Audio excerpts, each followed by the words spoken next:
жана башында айтып кеткен базар ээлери, 30 жылдан бери базарларды ээлеп отурган базар ээлери ошол жерде иштеп аткан жөнөкөй адамдарга, сатуучуларга жакшы шарттарды түзбөсө, өздөрүнүн баягы арендаларын азайтпаса, так элдер менен эсептешпей турган болсо, анда базарларды биз мамлекетке кайтарууга толук бойдон өзүбүздүн саясий эркибиз жетет.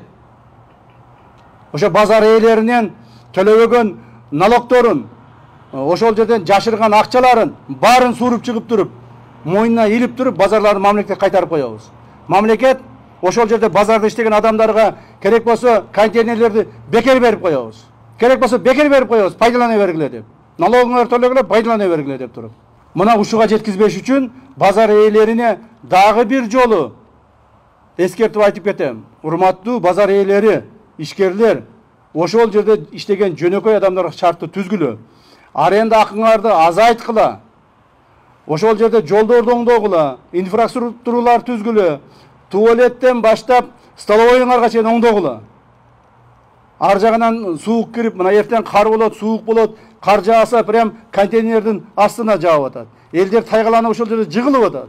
А силер болсо аренданы топтоп коюп, акчаны жыйнап коюп отурасыңар. Ошондуктан урматтуу Улуттук коопсуздук мамлекеттик комитетинин кызматкерлери, силерге дагы толук бойдон ушул боюнча тапшырма коюп кетемин. Бул республика боюнча бардык жерлердеги базарлардын иштерини контролдошубуз керек. Базардын ээлеринин, базар ээлеринин жасап аткан иштерин контролдогула. Так, базарда иштеп аткан жөнөкөй сатуучуларды эмес, жөнөкөй сатуучуларга тийбегиле. Жөнөкөй сатуучулар сатсын, базарын кылсын, иштесин, акчасын тапсын, бала чакасын баксын, биз ага шарт түзүп беришибиз керек. А базар ээлеринин бекиткен арендаларды ыксыз көтөргөндүгүн текшергиле. Ар бир контейнердин арендасы канча болуп атат? Керек болсо ушу мамлекеттик чоң кызматтарда иштеген мамлекеттик чиновниктердин базарларда көптөгөн контейнерлери бар. Ошолорду алып чыккыла.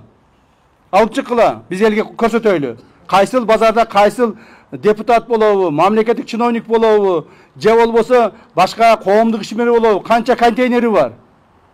Алардан канча аренда топтоп атат. Айына канча пайда көрүп атат, жылына канча пайда көрүп атат. Мына ошолорду алып чыгайлы. Мына ошондо элибизге түшүнүктүү болот. Бүгүнкү күндө мамлекет эмес, мамлекет элди кыйнап аткан жок. Ошол базар ээлери элди кыйнап атат. Ошолор айтып алып чыгып, митингтерге алып чыгып, токтотуп калайлы ККМди деп, ошолор безилдеп чуркап жүрүшөт. Мына ошол боюнча чараларды көрөсүздөр деген ойдомун. Себеби мунун баардыгын силерге жеткизип, жеткиликтүү кылып айтып койбой турган болсо, көбүңөрдүн оюңар башкача болушу мүмкүн.